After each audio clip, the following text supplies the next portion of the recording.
The cart rattled as if every stone in Yorkshire wished to speak. Eleanor Hartwell steadied herself with one hand on the wooden side and one hand on the coil of rope that tethered the cow behind them. The bell at the animal's throat gave a mild, foolish clink at each rut in the road. Wind pushed across the moors and curled under her shawl like cold fingers. Her father hunched in his coat and said nothing. His jaw worked as though he chewed a prayer and found no words in it. The ribbon in Eleanor's hair held fast. The blue faded but true. Aunt Margaret had tied it that morning with quiet hands and a steady gaze. "Stand as if you chose to come," the aunt had said. "Keep your chin, count your breaths. When they laugh, count to 4. When they whisper, count to 8. When they are silent, speak only what cannot shame you." Eleanor counted because counting had weight. 1 for the beaten track, 2 for the unknown, 3 for the cow's bell, 4 for the aches she would not let show. She had washed the plain muslin until it shone, and had stitched the seam by her wrist where the cloth had frayed last winter. Her gloves, mended twice, hid the calluses at the base of her fingers. Those small scars told the truth of her life. Milk at dawn, hay at dusk, arithmetic learned by candle with the vicar's widow sounding out Latin gently in the back room. The village drew itself up to see them pass. Women stood in doorways with shawls tight. Men leaned on barrels. A boy imitated the cow's bell until his mother cuffed his ear. An old vicar lifted 2 fingers in a blessing that drifted like a leaf and fell between the cart and the wind. Eleanor kept her gaze level. She noted every face to keep from seeing what they made of her. Ahead, the road crooked, then climbed. Ravensfeld Castle rose with the hill. Grey stone set against the sky like a jaw that would not soften. Windows watched. The gate's iron teeth were up. Smoke from the hall chimneys pulled a dark ribbon through the November air. The land seemed to draw a breath and hold it. Her father glanced at her, then away. "You look neat," he said. It was all he had. "Thank you, father," she answered. She did not ask if he was sorry. She already knew. In the nights before, when the ledger men had come, and the rent and tithe had marched them into a corner, his shoulders had narrowed under the weight of sums he could not alter. A cow had become the difference between winter and hunger. A cow and a daughter who could read. The cow blew steam into the world, gentle, untroubled. Eleanor envied her the simplicity of hunger and hay. She did not envy the bell. As they reached the outer court, the cart wheels dragged in the wet. A steward ran forward, his coins clinking as he jogged, and spoke to the drover who had walked behind all the way from the lane. The man took the halter and corrected the animal's course with a tug meant to look like care, but practiced as habit. Eleanor's father set the brake. The sound was loud in the open yard. People had gathered. Not villagers now, but those who had been told, and those who always knew. A brace of clerks with their quills and sand. 2 footmen in green livery trying not to smirk. 4 ladies in trim pelisses under fur ruffs, their cheeks pink with weather and interest. One of them, lovely and keen, watched Eleanor's every small motion, like a hawk setting the habits of a hare into memory. She moved her fan in a slow half-circle and spoke low to her companion, and laughter moved between them like silk. A man of middle years waited nearest the gate with a smile that did not belong to his eyes. His coat was black, his cravat crisp. He held a ledger against his ribs as if it were a promise he liked very much. "Mistress Hartwell?" His voice had a pleasant polish. "Eleanor," she said, because he would use her surname to make her small. "I am Eleanor, Councillor Osric Vale," he returned, with the briefest bow allowable for the low. "We are honoured by your presence." He glanced at the cow, the way men glance at a flaw in glass. "And the consideration is, sound. Excellent." Her father made a sound that might have been a breath or a protest. Eleanor could not tell. She curtsied as Aunt Margaret had taught her, not too deep, not too quick. The wind lifted the edge of her shawl and gave it back. The bell chimed a small, foolish note. Eleanor swallowed and felt the ribbon at her wrist bite her skin. "Your name will be entered in the compact," Osric continued, turning to snap his fingers at a clerk. "Age 20, parish of St. Jude's. Dower," he paused, letting the word rest in the open air. "In kind." The clerk dipped his quill. The lady's eyes gleamed. One of them covered her mouth with her glove as if to stifle a yawn, and in that false sleep, the laugh stretched longer. A footstep sounded under the gate. The air thinned as it does when winter sharpens. The men straightened without meaning to. The ladies gathered themselves into better lines. Eleanor's father pulled off his cap and pressed it against his chest. A tall figure stepped from the shadow of the portcullis into the pale light. Prince Adrian of Ravensfeld, so the broadsheets called him. People said his temper was a blade that cut inward as often as out. Eleanor looked up and felt her breath meet a wall and find a way around it. He was not handsome in the easy way of painted miniatures. The bones of his face had been carved with a strict hand. His mouth was shaped to rest, not to smile. His hair, darker than the stone behind him, had refused a perfect arrangement, and a lock lay near his brow as if he had run a hand through it and had been made human by that small disorder. His eyes were a grey she had seen in winter water under a pewter sky. He looked at the cow first. The faintest contraction crossed his jaw. Then he looked at Eleanor. He did not look for long. He did not look away as if she were nothing, either. His gaze held hers with a steadiness that was not kind and not unkind. It was measure. It was a mark made by a carpenter's square held against a new board. He glanced at Osric. Something unreadable passed beneath his restraint. "Your Highness," Osric said with courtesy fine as lace. He almost said it. "The price. The bride has arrived. The bride has arrived," the prince repeated. He did not engage with Osric's smile. He did not acknowledge the bell. He did not ask Eleanor if she had come of her own will, or if she knew what awaited her. He let the iron weight of the words drop between them all. Then he stepped closer. Protocol scraped against humanity for a heartbeat. Eleanor curtsied. He inclined his head a fraction. The winter light showed the shade beneath his eyes as though he slept poorly or read late. "Welcome to Ravensfeld," he said. His voice was lower than she expected. Not sharp, but the kind that could cut if sharpened. "You will be shown to your rooms." Osric's ledger came up like a shield. "We have a few formalities yet, Your Highness. Nothing burdensome." He smiled at Eleanor as if soothing a horse. "Just an entry, a witnessing—" The ladies rustled closer, a flock of bright-feathered interest. The one with the keen mouth, with hair like chestnuts and eyes bright with intelligence sharpened to a point, tilted her head. "Surely we must witness," she murmured to her friend. "One cannot buy a cow without checking its teeth." Eleanor heard it. The friend's laugh hit air and froze there. Her father flinched. The cow chewed and blinked and made a huff that steamed and vanished.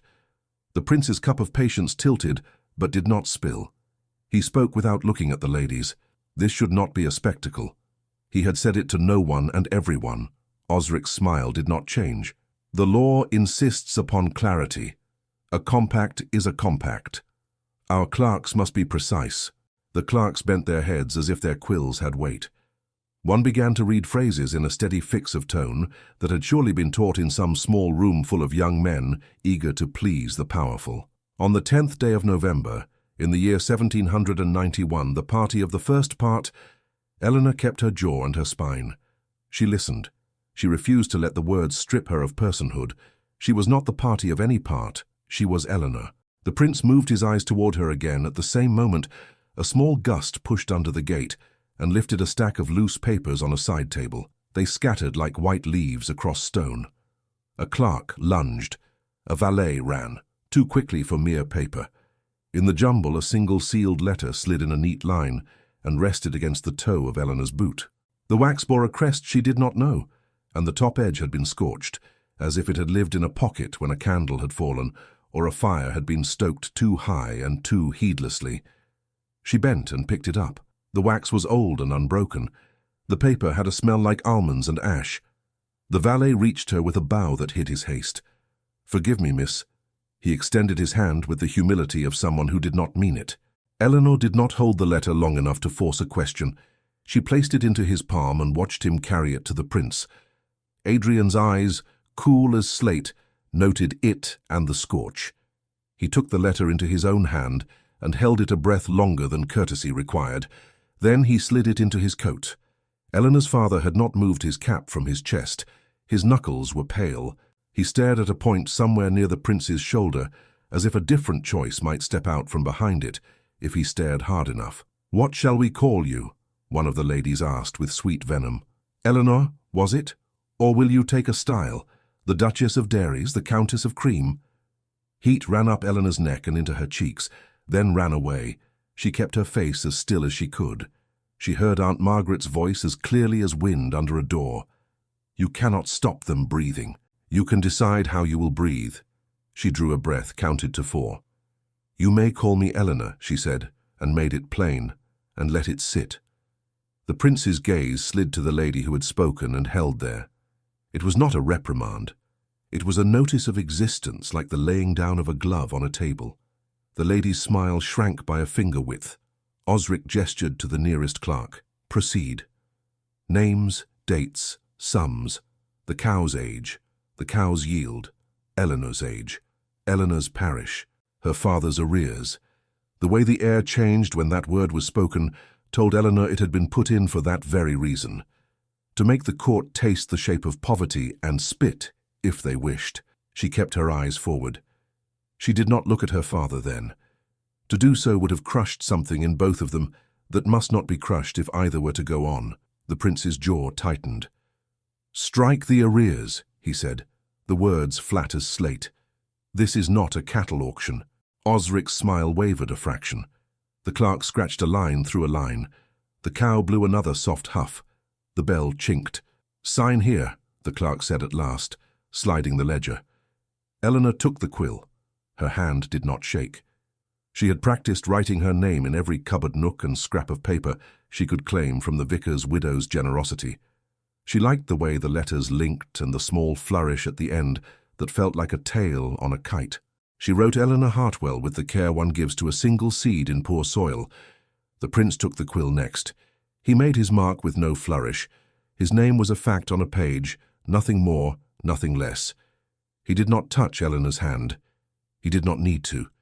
She felt the chill of the feather as it passed close to her wrist and thought of the ribbon beneath her glove. The clerk sprinkled sand. Osric shut the ledger with the pleasure of a man for whom a neat closure is delight. He turned already half to the ladies and the idle talk he would charm from them. All in order, your highness.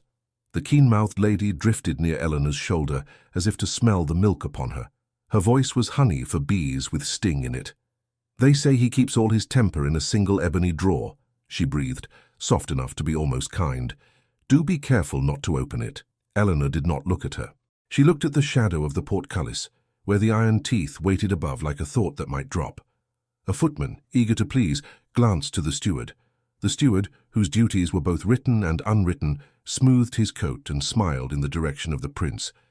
There remains the witnessing, he said, and let mischief thread his voice. By the terms, the cow is to be led into the great hall for witnessing. A tremor of laughter stirred the gathered, then tightened into breathless expectation. Prince Adrian stepped one pace forward. His face did not change. His voice filled the cold air, not loud, and yet ending all noise. Open the doors. The hinges complained as the great doors moved, and a breath of warmer air rolled over the court like a mercy that did not touch the bones. Rushes lay new upon the floor, strewn with rosemary to sweeten smoke. The cow balked at the threshold and then, with a patient step, entered the hall. The bell made a meek sound in that large, echoing place. A gallery ran along one wall where servants and minor officers might watch without being seen. They leaned at the rail in a slant of caution and curiosity. At the far end, under the hammer-beam roof, a long table was set with a book open and ink dark in its well.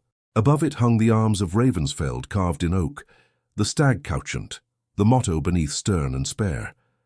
Eleanor walked beside the halter, not because anyone told her to, but because the cow knew her hand and would follow it, and she would not see the animal yanked about like a toy for laughter. Her father came 3 steps behind, hat still to his chest, his boots leaving dark marks on the rush. Osric's voice found the timbre of ceremony at once. He liked the way it filled a room. Witnesses of Ravensfeld by the authority vested, we enter into compact on this day. He gestured, and a clerk began a list, as if he were reading out ships at harbour. The party of the first part, His Highness, Adrian of Ravensfeld. The party of the second part, Eleanor Hartwell, age 20, of St. Jude's Parish. Consideration rendered, 1 sound milch cow with bell, age 5, sound of hoof and horn, presently present. A thread of tittering travelled the ladies' line, a bright ribbon of cruel amusement. Eleanor kept her eyes on the table. She noticed details to stay above the water, the ink catch, the sand shaker, the small crack in the wood near the hinge of the book, the sheen on the quill where countless hands had smoothed it by nervous habit. Her breath found its count. "This is indecent," someone muttered in the gallery, then swallowed the words when a steward's glance went upward like a knife. Prince Adrian remained to the left of the table, profile cut against the firelight. The flame showed her again the hollows where sleep had not come. His hand rested on the back of a chair. Every time a laugh tried to rise in the hall, the tendons along his hand stood and the laugh died. "State the terms," he said. Osric did not quite bow. "The lady will be granted residence, protection, and the courtesies." "The wife," the prince said. He did not raise his voice. "Use the word you avoid." Osric's pause lasted the length of a heartbeat. "The wife," he repeated smoothly, "will be granted residence, protection, and the courtesies due. The arrears of the Hartwell holding—" "Struck out," the prince said, "as already noted." The clerk scratched sanded. Eleanor could feel the eyes move over her as if she were a cloth on a bolt, judged for weave and yardage. A lady in an ice-blue pelisse whispered to another behind her fan. "How charmingly rustic. I wonder if the bell will ring when she speaks." The friend's laugh shivered, eager to please. Eleanor perceived the shape of the woman's mouth when it formed mockery. She filed it away. Names, mouths, habits. Aunt Margaret would say knowledge was armor. Osric gestured for the clerk to bring the book. The man set it upon the table with care and turned it toward Eleanor first, as if to display a trophy. "Sign, if you please, mistress. Pardon, my lady." The correction cost him a flake of pride. It fell and lay dull on the rushes. Eleanor took the quill. The ink held a smell like iron and vinegar. She set the point and drew her letters with the steadiness that had been hammered into her by repetition in quiet rooms. The quill did not blot. When she finished her name, she folded her hand back into her glove and moved aside. The prince took the quill. He stood with the posture of a man who had been taught since boyhood to account for his own weight in any room he occupied. He made his mark again without flourish. He did not look up at the gallery, or the ladies, or Osric. He kept his gaze on the line's end, as if the world needed narrowing to not break something within it. He set the quill down. Osric closed the book as if he closed a door on a fine joke. "Witnessed," he said, satisfied, and made a sign to the steward. The steward, swelling with a sense of his own importance, turned to the drover. "Lead the consideration past the table." The cow, obliging as ever, moved forward. The bell made a sound that echoed off oak and stone and vaulted roof. A scatter of applause flared and went out, when Adrian's hand left the back of the chair and came down upon the table with a quiet that travelled farther than any shout. The applause died, as if a palm had smothered it. "This is done," he said. He inclined his head a fraction in Eleanor's direction. "You will be shown to the East Tower. A maid will attend you." His gaze flicked toward a steward. "See that she is accorded respect." The word respect altered the temperature of the air by the smallest shade, like the thickness of an extra shawl. A footman straightened. A clerk cleared his throat and pretended it was smoke. Osric's smile did not slip. He had eaten for years on meals of pride and swallowable insult. "Your Highness is gracious." He stepped nearer to the cow to inspect the hide, as if to salvage some remnant of mirth. The cow used the moment to blow warm breath upon his sleeve. A thin, real laugh escaped from the gallery at that. It died under a footman's cough. Eleanor looked down at her hands, then up at the stag on the wall. She felt oddly separate from the scene, as if she were hearing a story told in a room next to this one, through a wall not quite thick enough. She tried to picture her bed that night. The East Tower. She could not conjure the shape of it. The word wife hummed in her ears like the bell. She stood very still. A boy in livery, too young for his jacket, brought a tray with a cup of spiced wine toward her. It trembled. "For you, my lady," he said, scared to be heard and scared not to be. She took it and said thank you in a voice pitched for him alone. He looked up at her then with quick wonder and darted away with an extra straightness in his spine. She breathed. It was something. A single small stone moved, and perhaps the wall would weaken. The keen-mouthed lady, the one with the chestnut hair and the eyes that weighed everything, drifted nearer, as if she had been tugged by a thread tied to Eleanor's name. She did not look at the cow. She inspected Eleanor the way one inspects a fabric that might yet be turned into a dress suitable for a lesser occasion. Her smile did not quite reach her eyes. The fan moved idly, signaling to those who read such code that she was harmless while meaning the reverse. "Lady Verity Ashcombe," someone murmured near Eleanor's ear, helpful or malicious she could not tell. Verity's voice, when it came, was gentle as down. How quickly the world turns. Her look flicked toward the prince with a private knowledge Eleanor could not read. "May you find your feet before the floor shifts again." Eleanor made the curtsy she had practiced. "I will try," she said. It was the most honest promise she could make. Verity's gaze sharpened at the lack of flutter. She smiled a shade wider. The business of the room resumed in threads. Osric speaking to a clerk, a steward conferring with a footman, servants from the gallery slipping down the far stair in a flow of gossip that would reach the kitchens before Eleanor had crossed the hall. The prince said something low to his captain, a dark, quiet man with a soldier's balance, then stepped back toward the side aisle that led to the private stair. As he passed Eleanor, he paused just enough to be not quite accidental. "The East Tower," he said again, so she would not be left wandering. "Ask for Bryony, she will attend you." He added almost under his breath, this should not have been made a spectacle. She could not think of a reply that would not be too much or too little. She inclined her head and let her eyes meet his for the space of one steady beat. There was something in his look that was not pity. It might have been apology, but shaped into something that could survive being seen. He moved on. The hall shifted to let him pass, like a field of wheat flattened and rising again. Eleanor and her father stepped aside with the cow, waiting for the steward's direction. Her father's mouth worked, then set. He touched her elbow, the briefest brush, as if to assure himself she was solid. "We'll send word," he said, his voice thick. "When we can." She nodded. If she spoke aloud, the sound might break. A draft ran the length of the hall. Loose pages on a side table lifted and settled. The clerk hurried to weigh them with a candlestick. A valet, the same who had been overfast with the fallen letter at the gate, came the other way bearing a sheaf. In his haste, he knocked the corner of the table. Something skittered in a bright arc and landed near Eleanor's shoe with a dry, distinct clink. She looked down. A small key lay on the rushes, brass polished smooth by many touches, with a ribbon frayed to a color that might once have been black. The valet's face emptied for a fraction of a second, then recollected itself. Before Eleanor could move, Verity's fan closed with a whisper, and she leaned in so near that Eleanor could smell violets under winter. Her voice was silk on a knife's edge. "They say he keeps all his temper in a single ebony drawer. Do be careful not to open it." Supper was a parade in which she walked without moving. The great dining chamber glittered with candlelight and plate, mirrors multiplying faces, until the room seemed full of people who were not quite themselves. Eleanor's place was set at the lower end of the long table, near enough to be seen, far enough to remind. The seat card had spelled her new style without flourish, then been turned askew as if by accident.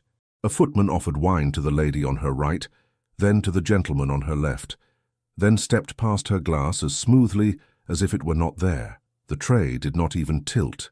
Eleanor kept her hands in her lap and looked at the salt cellar stationed one reach beyond her. Its silver sides curled into dolphins that smiled perpetually at someone else. Conversation rose and fell in tidy waves, a tale about frost-bitten orchards in Surrey, a speculation on ices that would be served at the winter ball. Laughter, carefully portioned. Lady Verity, seated 2/3 of the way up, smiled with her eyes lowered, making confidences without words. From time to time, those confidences drifted down the table like feathers and landed near Eleanor light and cold. "Such a mercy that the arrears could be addressed," someone remarked in a voice that could be heard by those who should and those who should not. "How very compassionate a crown can be." "Compassion is nothing if not economical," another replied to general appreciation. Eleanor kept her spine tall and measured her breath. She thought of the vicar's widow correcting a Latin tense with a tap of the finger and a patient smile. She thought of the cow's warm flank under her palm when the January wind laced through the barn boards and made everything else feel far away. A dish of fish came down, pale and fine, dressed with capers. The serving lad, cheeks blotched with effort and fear, set a portion before her so small that it seemed a comment. She thanked him by name. He startled, then managed a grin he tried to swallow. The portion coming to her father's old friend at the far end doubled at once. Small things moved. The cut direct arrived on slippered feet. A gentleman in good cloth approached her end of the table with a lady on his arm. He turned his face perfectly, so that his eyes slid past Eleanor's like water past stone. His companion adopted his angle and did not see Eleanor at all. They took the two empty chairs opposite and sat talking of a garden at Kew, as if the air between them did not contain a living woman. Eleanor felt the skin draw tight across the bones of her face. She tasted iron at the back of her throat and swallowed it. At the head of the table, Prince Adrian spoke little. He did not smile. He listened in a way that made men tighten their stories and women square their shoulders. When the laughter edged closer to cruelty, he set down his fork with a precise note of metal on porcelain that ran the length of the table like a bell no one else could hear. The room corrected itself. It lasted 3 minutes at a time. Each time he tried to eat, someone tried a joke on the topic of cows, and each time the joke died stillborn when it reached his end of the table. The meal took a long time that way. When the sweet was served, Eleanor reached for the salt at last, not because sugar needed it, but because her body wished to prove to itself that it could. Her fingertips brushed the dolphin's tail.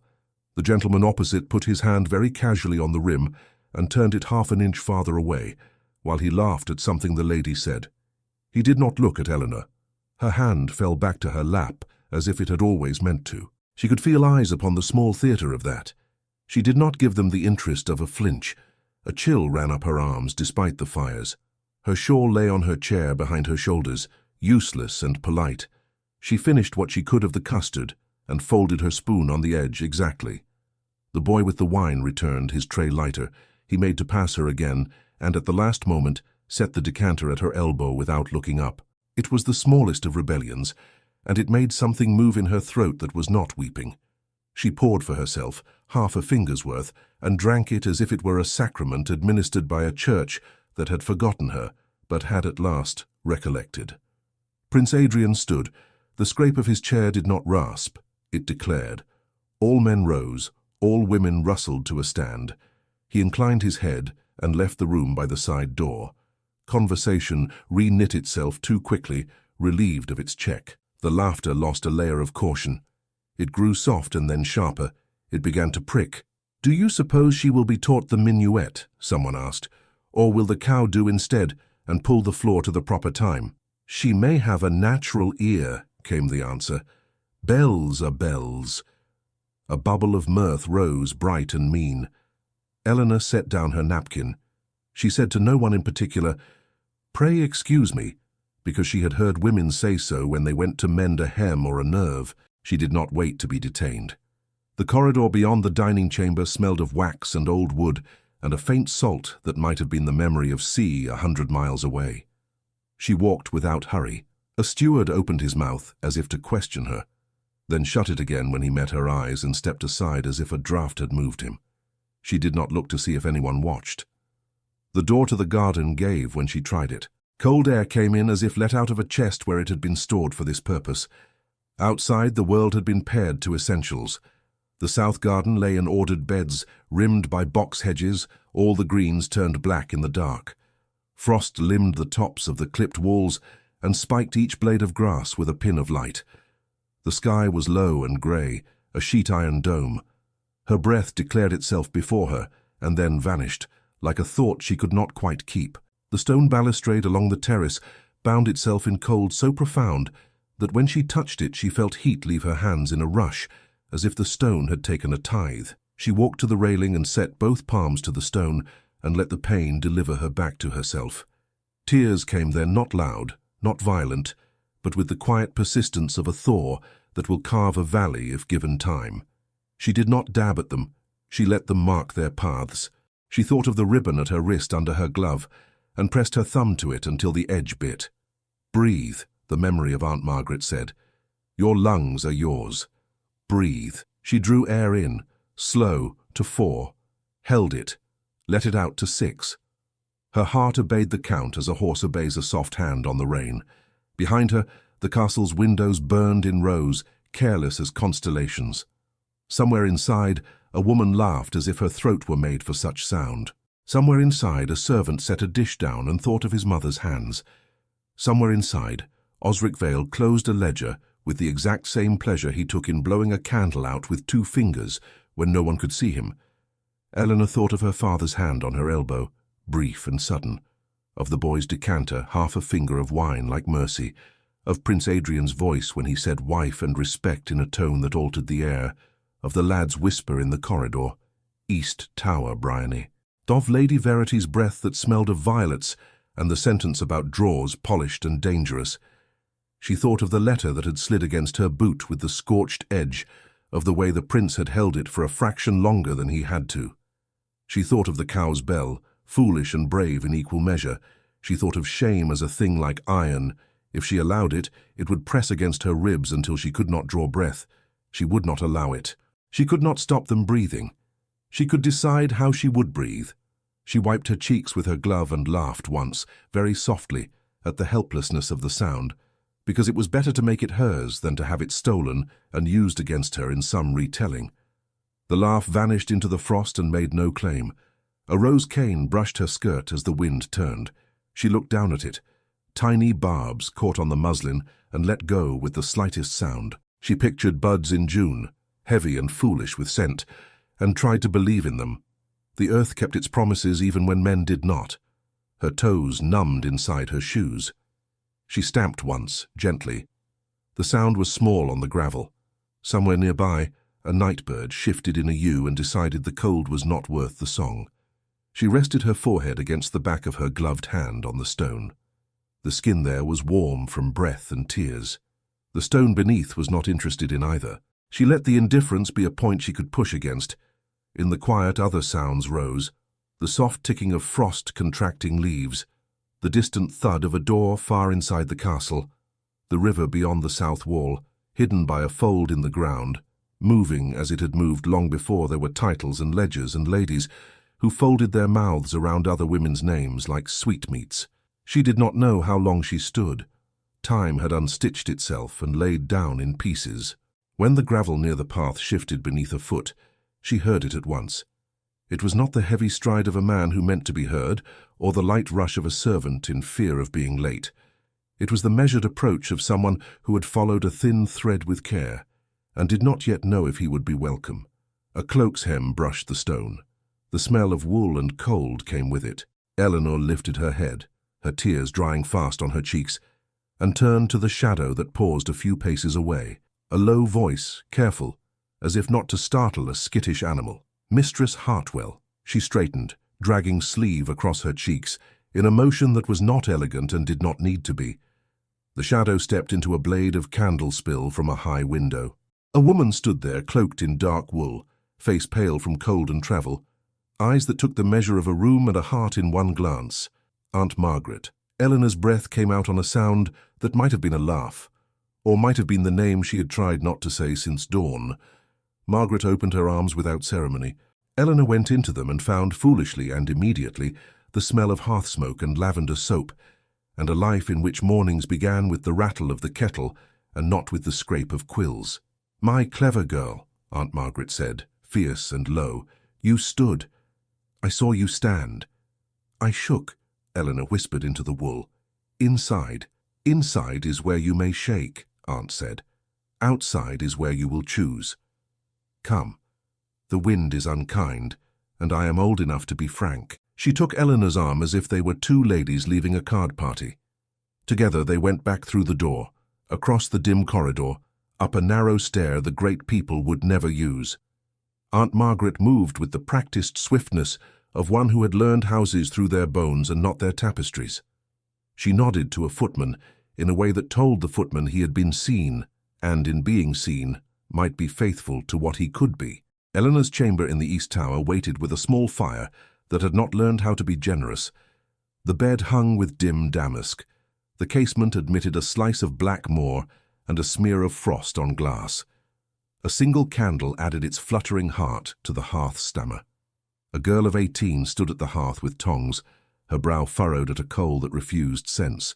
She turned when they entered and bobbed a curtsy so quick it was almost a flinch. She had honest eyes and a mouth that told the truth, before it thought better of it. "Bryony," Aunt Margaret said, presenting her as if she introduced a duchess.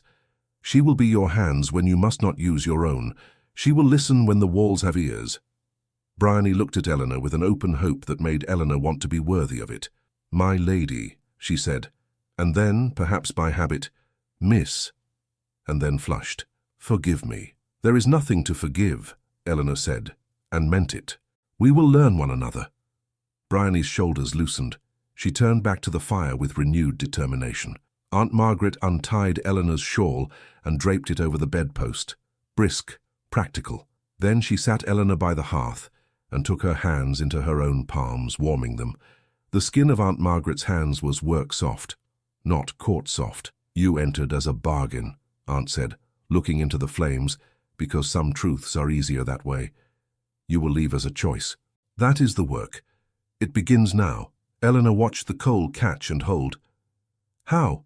she asked, because the question had lived under her breastbone all day and had bruised the ribs around it. "How does a person make a choice inside a ledger line?" "By naming yourself before they name you," Aunt said. "By setting this very night one rule you will not break for any price they set. Rules are ropes you throw forward. You pull yourself along them." She turned Eleanor's hands to the fire, palms open. "What will be your first rule?"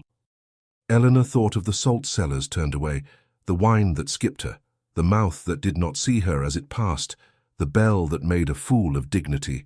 She felt the old ache of wanting to explain, to justify, to plead her personhood to rooms that had already decided their story. "I will not be made sport," she said, surprising herself with the shape the words took when they were allowed air. Saying them put weight into the soles of her feet. Aunt Margaret's mouth tipped at one corner. "Good. The rule has two parts. First, you will not perform your pain for their pleasure. They feed on it. Deny them.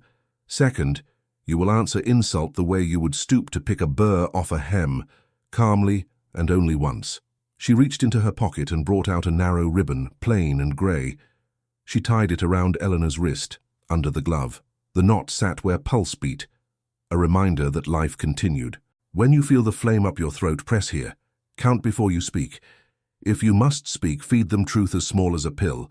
Do not give them a feast." Eleanor pressed. The bite of the knot steadied her, as if the room had tilted and then righted. "What else?" "You will know the names of those who will never be announced, and you will say them aloud," Aunt said. "Stewards, footmen, scullery girls, the woman who launders your linen, and the boy who cleans your grate. Those names will help you breathe when the titled forget you own lungs. And when the titled speak to you as to a pet, you will look at their noses, not their eyes. It feels like impudence and reads as attention." Bryony, listening under the business of coal and poker, smiled once at the mention of names and then smothered the smile in a practiced way, as if she knew joy must not be seen by the wrong eyes. "And the prince," Eleanor said, because the shape of his profile against the fire in the great hall had lodged itself in her like a splinter. She did not yet know whether to keep for its reminder or pull for relief. "What am I to him? A mark on a page?" Aunt Margaret's look softened in a way that made Eleanor want to cry again and not let herself. "He was a boy once," Aunt said simply. "Men who grow in stone learn to hold their faces still. Faces like that crack if they smile without trusting the floor. Watch his hands. A man's words can be trained. His hands forget the lesson." She reached to the small table and took Eleanor's gloves and set them on the back of the chair to dry. "He said wife today when others said bargain. We do not make idols of words, but we do collect them and see if their pattern holds." Eleanor nodded. The fire spoke. The house creaked. The wind made old timber remember storms. The world gathered itself and then let go, the way a child breathes after a fright. Aunt Margaret rose and crossed to the washstand. She poured water into the basin and brought a cloth back warm, held over the kettle for an instant, and pressed it to Eleanor's face with a gentleness that made time fold. "You will sleep," she said. "But before you do, we will plot tomorrow." "Plot," Eleanor echoed, because the word warmed her. "What can I plan?" "Small things that look like nothing until they are everything," Aunt said. "At breakfast you will greet the steward by his name, Mr. Preece, and ask after his mother's chilblains. You will thank the footman who brings your tea, Samuel, And you will ask him to set the pot on the stand not near the window because draughts make tea bitter. Aunt smiled a little. He will tell everyone in the hall that you know tea. The kitchen will decide you are worth their time. Kitchens decide more than kings. Bryony stifled another smile and failed this time.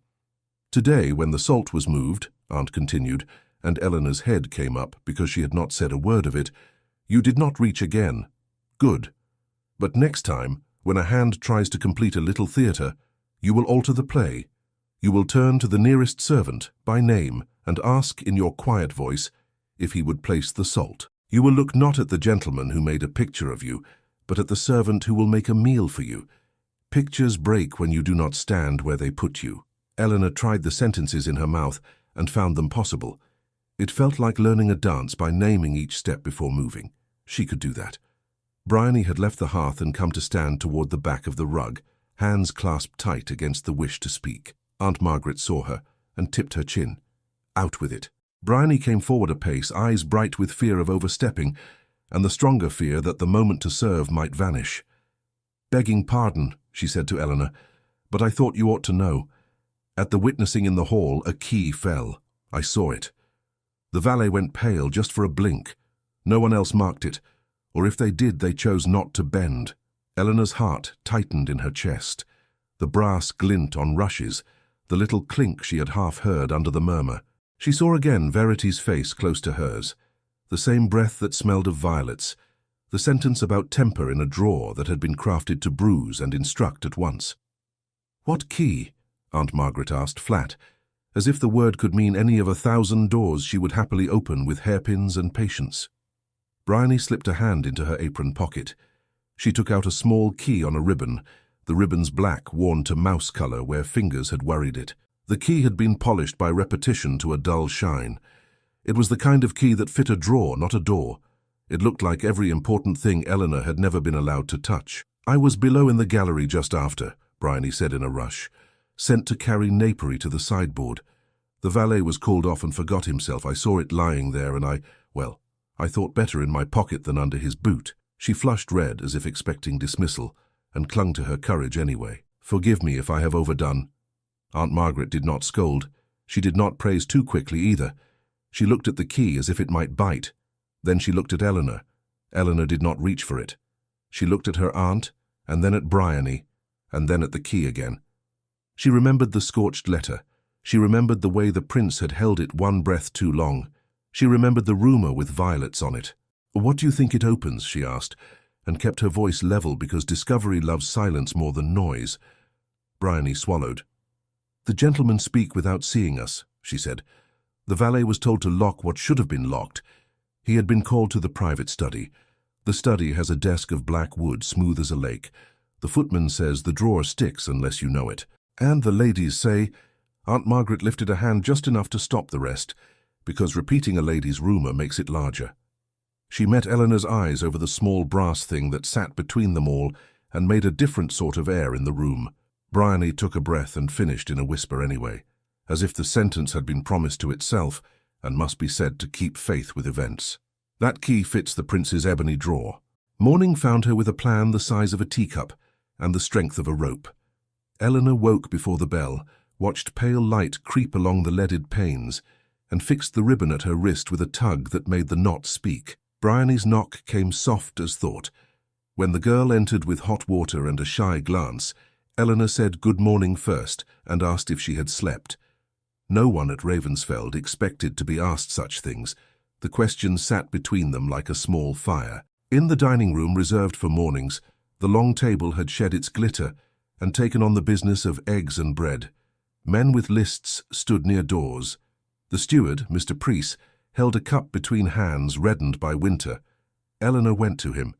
She said good morning, Mr. Preece, with a tone that made the name sound like a thing worth being, and asked after his mother's chilblains, because Aunt Margaret had said the word, and because care multiplies when spoken aloud. He blinked hard, then smiled like a man who has found a coin in a pocket he had thought empty. "Easier, my lady," he said. "A dab of goose fat each night. You are good to ask." "Goose fat is a sovereign salve," she said, as if she had always discussed such things in rooms with damask chairs. He chuckled and moved through the day with his spine a shade straighter. The boy who brought tea tried to leave it near the window. Eleanor, gentle, said, "Samuel, would you be so kind as to set the pot on this table away from the draught? Tea suffers if it is chilled." He flushed with pleasure at being seen and obeyed with the care of a man handling gold. The butter arrived while still a notion of warmth. Bread appeared that had been cut for a human mouth and not for a drawing. The kitchen noticed. Kitchens always do. Aunt Margaret and Eleanor took their seats near the hearth. Several ladies drifted through, their morning caps promising serenity. Verity, in a wrapper of palest green, looked over Eleanor with a kindness so perfectly arranged that it might have been stitched. "How well you take rooms," she said, as if praising a cat for learning not to disturb a cushion. "One would not think—" She allowed the rest to die for lack of company. Eleanor buttered bread. "One learns quickly when one must," she said, and passed the salt by asking a footman to place it using his name. The footman started, then did as asked, with a composure learned in an instant. He would tell the hall would tell the kitchen would tell the world. After breakfast, she asked Bryony to show her the library. Bryony's delight could not be contained by propriety. She led the way with the air of a girl who knows where the sweetest strawberries hide. The library door stood half open, the room beyond lined with silent witnesses in calf and vellum. Winter light pooled in the tall panes, cold and clean. A portrait of a woman with steady eyes watched from over the mantel. Near the window, a man stood with one hand braced on the sill and the other at his temple, as if holding thought in place. He did not turn at once. He did not need to. The room arranged itself around him. "Your Highness," Bryony breathed and vanished with a curtsy, retreating fast enough to be invisible. Eleanor stood where she was. The prince lowered his hand, then looked over. A faint line pleated between his brows, as if light did not always agree with him. "I have made an enemy of the morning," he said, dry and almost amused at his own expense. "Forgive me. The light and I quarrel from time to time." "Then invite Mint," Eleanor said, before caution quite caught up with her. "A sprig in hot water. It will not take offence, and it will persuade the light to be a little gentler." The pleat eased. "Mint," he repeated, as if the word were a tool whose use he had not considered. "We have mint." "In the kitchen garden, I expect," she said. "If not, the cook will know where to plunder some from a neighbour with more than he wants. Mint spreads." A corner of his mouth thought about lifting and decided in favour. "You are acquainted with invasions." "Only the botanical sort," she answered, and the room remembered how to be easy for one breath. He gestured to a print on the wall near her, fine lines etched into paper, browned at the edges with years. "Do you like Holbein?" he asked. She looked. The study of a girl's hand, a face drawn in a few strokes that saw everything and made only what mattered. "I like how he refuses to flatter the skin," she said. "It is a kindness to the soul." He inclined his head, not so much agreeing as acknowledging a sentence that had not insulted the print. "You read Hans?" "When they tell the truth," she said. Her own. She folded at her waist because they had told too much last night. Silence lived between them, not hostile. He moved to the small bell rope and pulled it. When a footman arrived, he said, unadorned, "Mint, boil water, bring it here." And then, after a beat, "And to the East Tower, too." The footman went with the briskness of a man relieved to have a task that could earn approval without becoming politics. Eleanor's pulse considered a new pace and declined. She nodded and let her gaze run along the spines nearest. Books of husbandry, of weather, of law. A translation of Horace with notes in a tight, controlled hand. She imagined the sound of his quill crossing out a word and replacing it. A shout came from the corridor below. Thin, high, not angry, just the cry of a child whose world had temporarily broken. Eleanor moved without thinking, as if the sound had pulled a string tied to her ribs. She stepped out and down the shallow stairs to the service passage that ran behind the library. A small boy stood there with a broom taller than himself, cheeks wet, one shoe untied, dignity in tatters. "Hush," Eleanor said, kneeling so that the world would stop being a wall. "Will you let me tie it?" He nodded, hiccuping. She took the laces in fingers that had tied knots in rope and hair and hope. "What is your name?" "Tom," he said, braving another hiccup. "Tom Price." He watched her hands like a man being taught a spell. The ashpan tipped and Mr. Priest said, "Mind it," and I did not. "Then you will mind it now," she said, calm as milk. "And your shoe will mind you. Listen." She tapped the bell rhythm softly on the floor with the toe of her shoe. Clink, pause, clink, clink, pause. The cow's patient pattern, the sound of mourning in barns and kitchens. Tom breathed to it without meaning to. His tears forgot themselves. When she finished the knot, she tugged it. There, strong as winter. He scrubbed at his cheeks with a sleeve and tried to bow without dropping the broom. "Thank you, my lady," he whispered. The words a newly learned coin he meant to spend correctly. He ran, already mending the world. Eleanor stood and found the prince at the top of the step, not intruding, only there. He had come as far as his breeding allowed a man to come into a servant passage unless fire or flood compelled it. He had watched without making the moment his. "That rhythm," he said. "What is it?" "A bell I know," she said. "Her sound tells you the day will come whether you fear it or not." He looked past her toward where the child had gone, then made a small motion with his hand, and the footman at the end of the corridor materialized. "Captain Blackmore," the prince said, as a dark man with a soldier's ease stepped into view. "See that extra coal is sent to the Price cottage. Tell Priest I have said so." The captain nodded, eyes flicking once over Eleanor, with the recognition soldiers give one another when they see courage in the wrong uniform. "At once, Highness." Eleanor returned to the library with a breath she had not expected to gain before noon. A tray arrived soon after, the steam rising like hope into cold air. The prince poured without ceremony. He took a sip, then paused, surprised by something simple that had done what complicated things could not. "You are right," he said, as if acknowledging a fair shot in fencing. "We will quarrel with the light less today." She smiled, and let that be enough in that room for that morning. The day bent itself to necessary tasks. Aunt Margaret tugged Eleanor through a series of small, deliberate courtesies that left their marks like pins on a map. Names learned, a thank you here, a straight look there. At noon, Eleanor stood beside the scullery girl who would hem her shift and asked after her mother's bread. In the afternoon, she passed two ladies on the stair and did not flatten herself against the wall. She made room without diminishing, which is a trick and a creed. Verity watched from a landing the way a falcon observes the air currents it intends to use.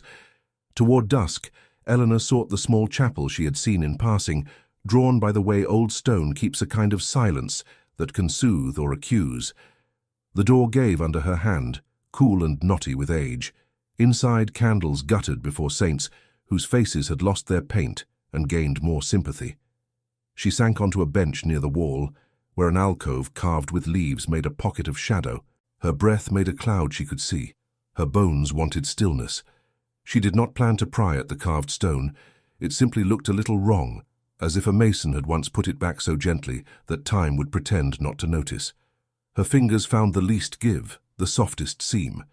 She pressed, the way she might test a fruit for ripeness. The stone shifted by a whisper, and then yielded, sliding aside with a reluctance that felt like a secret, changing its mind. Behind it lay a book. The leather was cracked, the clasp broken cleanly, as if it had decided one day to let itself be opened. Eleanor drew it into the dim and set it in her lap. She ran her thumb along the edge and felt the lightest powder of dust, the kind that comes from years of breathing. She opened to the first page and found a hand as neat and controlled as lace, not all loops and flourishes, but a discipline that had been learned and perhaps resented. "I write because I am not permitted to speak." Read the first line. The room shifted around her as if making space. She turned a page with care. The writer called herself by no name at first, as if names had been locked with jewelry in strong boxes. She spoke of a prince who swore something with a hand on a sword and then cut with the same hand what he had sworn to guard. She spoke of a woman wronged not in the coarse way of taverns, but with papers and seals and the cold of dismissed words. She wrote the word vow as if it were a person who sometimes came when called and sometimes did not. She did not embellish. She set down history because someone must. Eleanor read until her eyes ached. The light worsened. The letters grew into a grey river her mind had to ford. She found a page where the discipline of the hand faltered. The writer's line emptied, then filled in surges. Here the wronged woman had been told to be grateful for what remained to her. Here the prince had sent gifts that could not atone. Here a promise had been made in a locked room that could not bind in daylight, because the one who spoke it feared the room that would be filled by truth. Eleanor turned another page and found a surname. It sat there like a stone she had carried in her pocket since childhood, and thought ordinary, until someone told her it came from a river that had drowned kings. The name was Northern, spare, and hers, on the side of her mother. It was not Hartwell. It was the other one, the one half the village could not pronounce without swallowing an extra syllable and laughing to hide it. Her heart did something that did not feel like a beat. It felt like a decision that had been made without asking her. She touched the name with a fingertip the way one might touch a grave inscription, not to wake anything, but to remember. The bell in the chapel tower, very small and human, marked the quarter hour. Eleanor shut the book and held it against her, feeling the weight translate along her bones. She should put it back, she should burn it, she should carry it to Aunt Margaret. She should forget she had ever seen it. All of these were true and none possible. She slid the book back into the alcove and drew the stone into place with both hands, fingers finding the groove. The seam dimmed into plausibility. She wiped dust from her gloves and stood. The last of the light had left the glass. The chapel had settled into the kind of dark that belongs to listening. Shoes scraped on the flagstones outside. Close, too close for chance. A slow hand found the latch and tried the door. The latch lifted and fell twice, patient as a cat. Eleanor stood very still beside the bench, palms damp inside her gloves. The door held. Whoever stood outside let a breath cloud the glass, and then waited, listening for movement that did not come. A knuckle tapped the wood, not a demand, but a question. After a moment the steps withdrew not far. She could hear the scrape of a heel at the corner where the vestry passage turned. She slipped along the wall and found the small door that led to the narrow stair, the one a mason had made when the chapel was younger and repairs were frequent. The latch on that door lifted with a tiny, traitorous squeal. She stepped through and eased it down with 2 fingers. The dark took her and gave her back to the corridor, where she walked like a woman who had always known where she was going. By morning, a different kind of day had fastened itself to the house. "A levee, mister," priest said, which translated to standing in a long room and being inspected as if one were fruit at market, only with better gloves. Eleanor followed Aunt Margaret through a maze of corridors until the great hall lay remade in daylight, chairs drawn up, sunlight laying pale stripes across the floor, ladies in morning gowns arranged like petals, gentlemen polishing anecdotes in their heads before they risked them. Verity stood at the center of a small ring, serene in pale lilac, a spray of ribbon at her shoulder that looked like a sigh. She greeted each arrival with a word that felt like a favor and cost her nothing. When she turned and saw Eleanor, her smile warmed by a degree measured by rooms and rumors. "Lady Ravensfeld," she said, tasting the syllables as if to judge their sugared content. "How good of you to rise to mornings. Some women find they are allergic to them." Eleanor curtsied with impeccable accuracy, as if the measure of deference were a dose to be administered, and not a pool in which one drowned. "Mornings and I are old friends," she said. "They used to come in while I milked." A few ladies colored at the word milk, as if life should not be said aloud before noon. Verity's eyes brightened. "How fortunate," she said, voice mild. "We are in need of diversion, until the musicians have tuned for the noon hour. Shall we play a game?" She did not wait for assent. She turned to the cluster of women and men and widened her smile into a hostess's. "Each lady shall name the most memorable dowry she has known," she declared lightly. "Not her own, naturally. We must preserve some mystery. The gentleman may judge which is most distinguished." A murmur of appetite for harmless cruelty stirred. The ladies tilted their heads, calculating what would sound grand without sounding vulgar. A baroness of a certain age announced a casket of emeralds brought from Vienna in a coach with 8 greys. A viscountess countered with Gloucestershire land that made her laugh untroubled at weather. Laughter warmed. The gentleman leaned and murmured. The game gathered itself as all games do that let people handle sharp objects while pretending they are fans. Verity's turn came round with exquisite inevitability. "I once knew a woman," she said, eyes lowered for mercy she did not mean to give, "whose dowry was so admired that it was displayed for days before the wedding. Pearls like moons, a tiara that made women miscarry from envy. The laugh that followed was as gentle as poison in milk. But the most memorable, well, must be the one we all know. A cow, with bell. How endearing that simplicity can feed a kingdom. She raised her gaze to Eleanor as if offering her the coals and the tongs to do her own burning. The room tilted toward Eleanor like a tray people meant to upset. Aunt Margaret stood aside, the exact distance a woman keeps when another must walk into weather alone.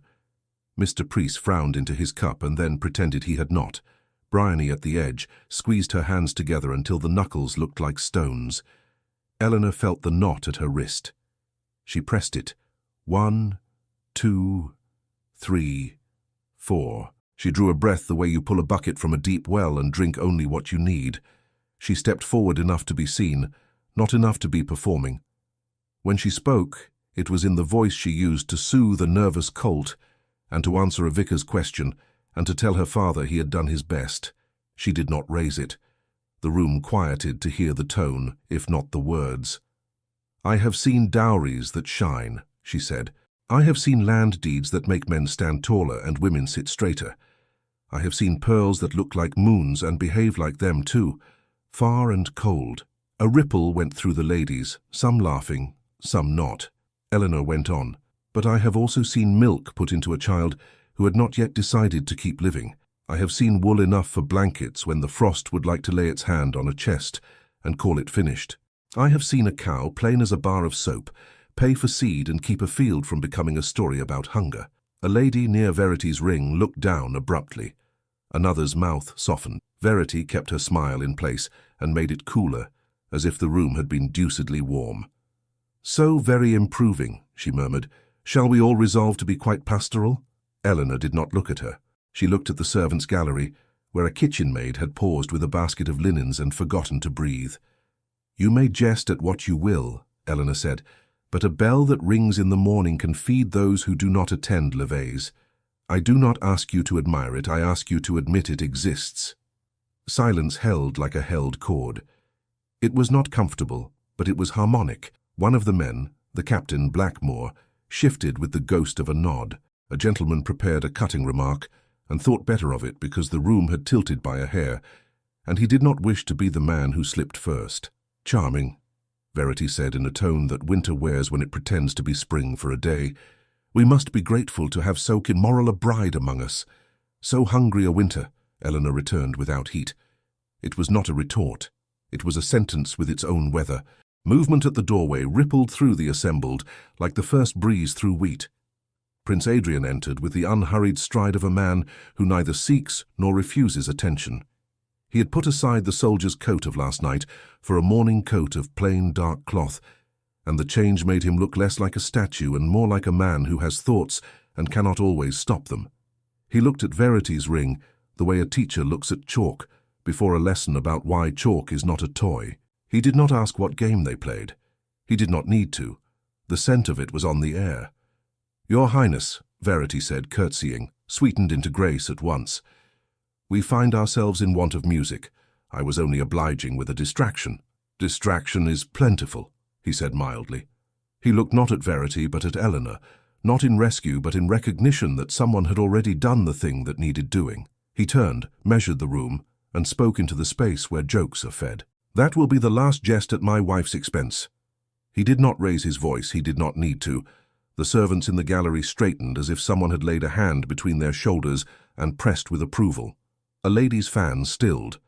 A gentleman with a talent for witty cruelty closed his lips around a phrase and swallowed it, finding it tasted worse going down than he had expected. The word wife moved differently through the air than other words. It landed. It stayed. A footman at the far door, hearing it, set his shoulders as if he had been given clear orders for once. Mr. Priest's cough ceased to be a cough and became a small declaration. Bryony's eyes shone like a person who has been told she may keep something she loves. Verity inclined her head as if blessing an altar boy who has managed not to trip. "Of course," she said, "we are all cousins in kindness." The sentence was so deft that it allowed everyone to pretend she had meant no harm. This is what the clever learn to do when they are opposed in public, by a force they cannot wound without wounding themselves. Eleanor let the breath out slowly, the way one ought when the bucket returns full and you must not spill. She turned to the nearest servant, a girl with a tray of tea that had cooled, and said, "Thank you, Anne, would you please ask for hot water?" and looked only at the girl while she spoke. The girl's chin came up an inch. This, too, was part of refusal. The room learned. The conversation resumed, not sure of itself, like a horse that has been checked and must remember how to go forward without renewed foolishness. A man began a story about a hound. A woman answered with a cousin's cold in Bath. The levee, deprived of its favourite toy, made do. From the corner of the room where the sun did not quite reach, Osric Vale detached himself from a tapestry pattern of courtiers and came to stand near Verity. His smile had not changed, but something beneath it had gone hungry. He bent a fraction toward her so that only those who wished to hear would. "If the old story breathes," he said, voice low and clean as a knife, "if the vow is true, the girl is the blade." The house learned a new silence after the levee. It was the kind in which people do not speak but move their faces as if speaking in private to their own pride. Eleanor went back to the East Tower with Aunt Margaret, Bryony following like a small sloop in the wake of a larger ship. When they reached the landing, a square of paper lay against the threshold, no seal, no hand. Bryony stooped and picked it up with 2 fingers as if it might bite. She hesitated. "Shall I burn it, my lady?" "Not before we read what it wants," Aunt Margaret said, and took it herself. She unfolded it. The words were few, written in a hand that imitated neatness without possessing it. "Cheapest price," it read. The ink had blotted at the tail, as if the writer had been startled or pleased. Eleanor thought of the scullery girl's basket of linens, and of Tom with the broom, and of Mr. Preece's goose fat. She folded the paper along its crease and set it on the hearth. Bryony touched a taper and held it to the edge. The fire took it and made it nothing but a curl of black, then air. The next morning there were 2 such scraps, one on her breakfast plate beneath the napkin, returned to pasture, and one tucked like a joke into the lacing of her gown, where only Bryony's careful hands would find it. Bryony's mouth went thin. Aunt Margaret's eyes went flatter than the North Sea. "Do not touch them with your bare hands," Aunt said, and flicked one into the fire with a knife used for butter. "And do not memorize their grammar. That is a kind of contagion." Eleanor nodded. She pressed the knot at her wrist until the skin under it sang. "If a thing wants to be our supper and yet makes us sick when we eat it," she said, half to herself, "we do not call it food." "Good," Aunt Margaret said. "That is a sentence you can wear in any room." By noon news found them that did not wear ink, that a woman from the village had come to the back gate with chapped hands and a child on her hip, hoping for tallow ends, and had told Bryony's cousin's wife that the draper's cart had missed its day, and the miller's grain had been found late in the ditch with no hands prints on the sacks. Men at the alehouse said the road had forgetfulness in it of a sudden, and no one could say who had started the talk that the prince's new wife had saddled the village with her hunger. Eleanor felt the cold settle under her gown in a place heat could not reach. Aunt Margaret made a sound in her throat that women make when they are apt to pick up fire irons and set a room to rights. "This is not a mistake," Aunt said. "It is a plan." Eleanor went to the steward's office, where Mr. Preece kept order with chalk and mercy. She did not walk in. She stood at the door until he looked up and nodded her into the room with respect, then shut it with his foot because his hands were full of blankets for the servants' sick ward. "Mr. Preece," she said, and he heard the steadiness under her words. "Have the carts lost their way?"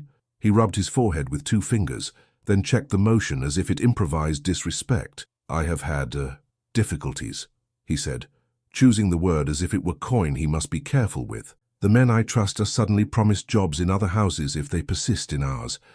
A man who never loses his way has lost it twice this week. The draper says his wife has a cough which is very odd, as she sang in the church on Sunday."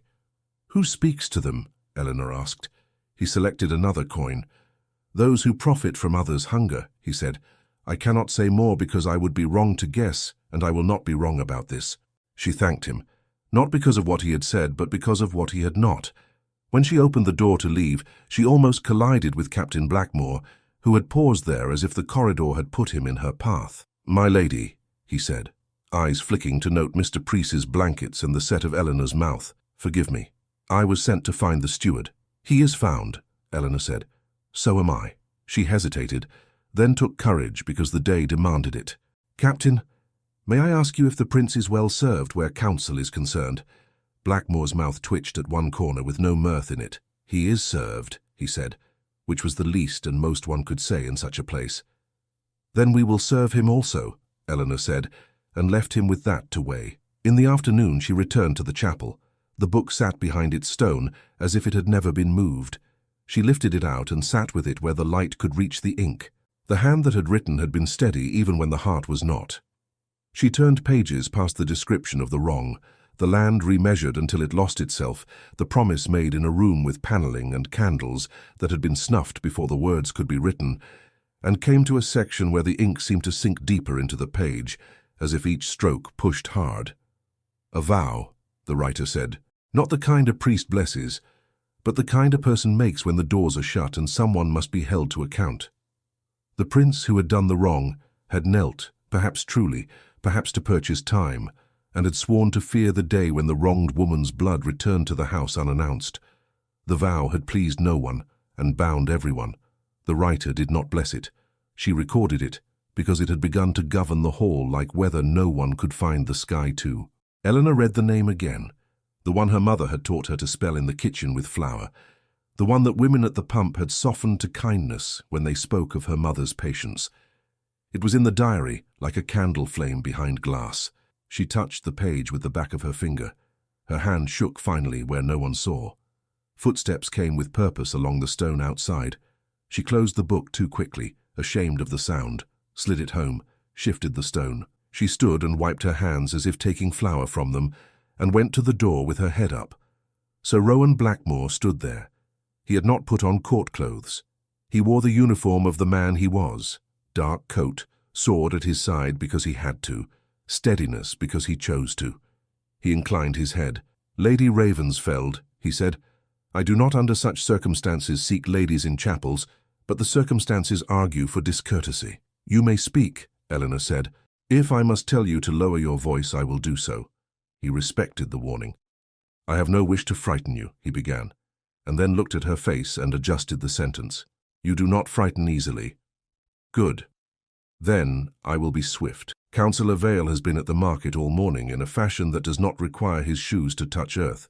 Men loyal to him have put it about that the prince wishes to show kindness to you beyond your deserts, and will therefore squeeze rents to do so. The men I would trust with coffers have been told that jobs await them elsewhere if they persist in their loyalty to priests.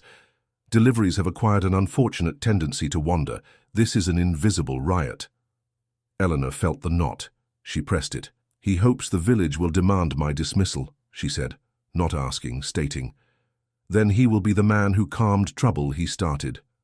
"Just so," Blackmore said.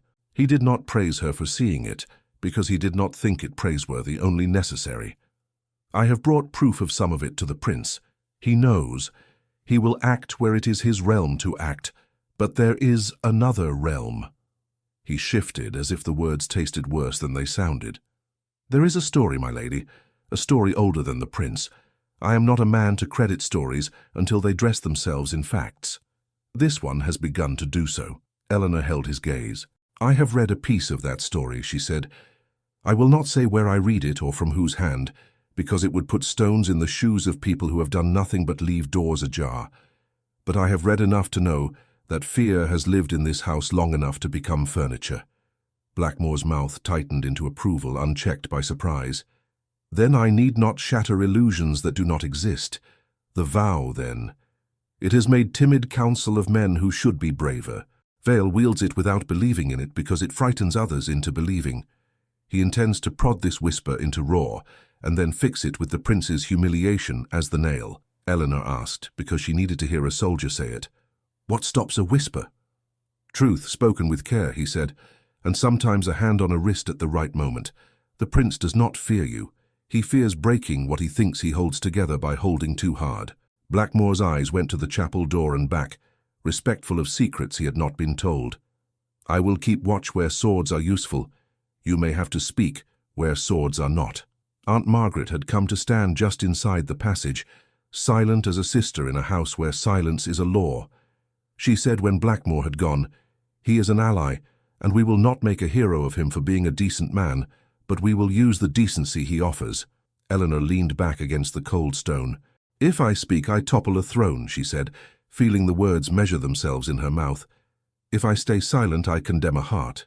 Perhaps two. You cannot topple a throne with a truth spoken with love," Aunt Margaret said, not piously but as if naming a law of physics. You can topple a lie. Thrones built on lies ought to fall. This house is not built on one lie. It is built on many truths and one fear. Speak to the fear. Speak to the people who use it. Do not speak to amuse the ladies. Eleanor nodded. Her calm felt like a piece of wood that floats because it must, not because it pleases water. That evening the prince sent for her. Not gravely, not ceremoniously, only a note, neat, the handwriting firm, sent by a boy whose mouth had custard at the corner. Eleanor went to the smaller of the studies, not the great one with oak carvings and history, but a room where a man wrote letters when he did not wish to be seen writing letters. Adrian stood at the desk, sleeves pushed once up and then regretted, pushed back down to the neatness he seemed to think would keep the day from fraying. He looked tired in the way a man looks when the edges of his patience have dried and cracked. Vale wants the compact annulled, he said without embroidery. He thinks the court will like the sound of it better than truth. He says it would calm the village. And you? Eleanor asked. I am minded to have him eat his own words for supper, he said, the faintest heat in his tone. But I am told this is not politic. He looked at her, and the tiredness in his face was not only his. I am also told that my temper is a drawer which I must keep shut. She almost smiled, finding the rumour reduced and placed where it belonged. Drawers are for things one wishes to keep, she said. Your temper is not such a thing, nor is mine. He studied her as if measuring whether her steadiness would endure if the room moved. There is an older matter, he said, one that I will not name here. I will say only this. If it is to be spoken, it ought to be spoken by one who does not intend to use it as a cudgel.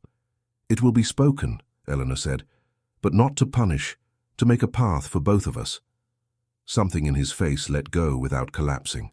Then I will stand where you stand, he said simply. Even if it costs me. He looked down at his hands as if surprised to find that they were empty. I will not let you be made sport, he added with a humanity that made the room warmer by a degree. Nor you, she said. That made them partners in a way ledgers could not record. She left him with that promise, and the promise left her with a place to put her fear, next to his, on a shelf under a lock both held keys to. Late that night, Eleanor and Aunt Margaret sat with the diary between them, not reading now but thinking, which is another kind of reading. Bryony had been sent to her bed with a sternness that admitted her usefulness and acknowledged her exhaustion. The fire had settled. The castle's noises had turned to the small unself-conscious talk-houses, make about their own bones. We will not go looking for a stage, Aunt said. But when one is thrown up and garlanded and the lanterns lit, we will not stand behind it and whisper either. Eleanor had no wish to play a heroine. Heroes often died of it. She had a wish to undo something that had been tied badly by people who were dead and yet still pulled strings. Where will they make their stage? She asked. Where masks are allowed, Aunt said. It is easier to lie in a guise. Easier to tell truths too if one chooses it. As if an answer had been waiting at the edge of the carpet, a sound came from under the door. Not a knock. A slide. Eleanor looked up. Something lay there, gilt catching the firelight. Bryony would have scolded the draught and stuffed a rag under the crack, but Bryony slept. Eleanor rose and lifted the square of card, thick, heavy, perfumed with a smell like crushed violets and cinnamon. The seal on the flap had been pressed with a device that made her think of Osric Vale's hands, tidy, pleased with themselves. She broke it. The script inside had the elegance of a man who had practiced with a tutor and learned to sign his name as an argument.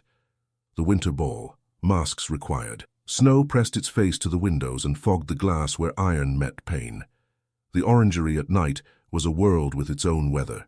Warmth breathed from the flues under the flagstones. The leaves of the orange trees made a low whisper when the draught ran its fingers through them. Lanterns hung at intervals, their light turning the fruit to small suns, their scent a memory of summers no one here had lived. Eleanor came because the house had filled with paper and people and plans, and the weight of thinking had made the walls too near. The heat laid a hand on her cheeks and smoothed the cold there.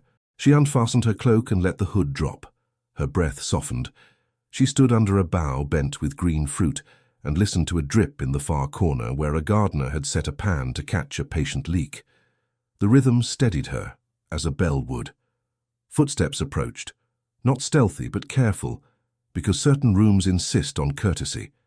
She turned and found Adrian between rows of citrus, his coat unbuttoned after a day of pretending to be made of the same cloth always. Snow clung to his shoulders in a constellation that did not melt at once. He looked less like a figure on a coin, and more like a man who had put off one shirt and not yet found another. "I did not intend to intrude," he said. "I make truces with the light in here when my head misbehaves. The gardeners have tolerated me for years, as one tolerates a cat that has learned the way to warmth." "You do not intrude," Eleanor said. The heat made frankness easier. "I came to make my breath mine again." He came nearer and stopped when the etiquette between them said stop. They were close enough to see sickness and health in the other's face, and far enough not to be the subject of opera. Snow had left one curl damp at his temple. She had the sudden unbidden thought that she would like to push it back, to see if it would stay or rebel. He glanced at the fruit overhead, as if speaking to trees made confessions safer. "I am told I am feared," he said. "I suppose I am. A man who must break the day into pieces and swallow them without complaint learns to be sharp with his own mouth. I do not take pleasure in it. I have been given a temper as one is given a sword before one understands cutting. I have at times cut what I meant to defend. People learn quickly to be quick with me. They also learn quickly to be cruel when they think they can be," she said. "You are not the only blade in this house." He considered that, and gave a small breath that might have been a laugh if it were not so weary. "Do you know what I fear?" he asked. "The thing I would not say in a room with anyone else in it." She waited. The fruit above them cast a ghost of color on the floor like a lantern that had decided to lie down.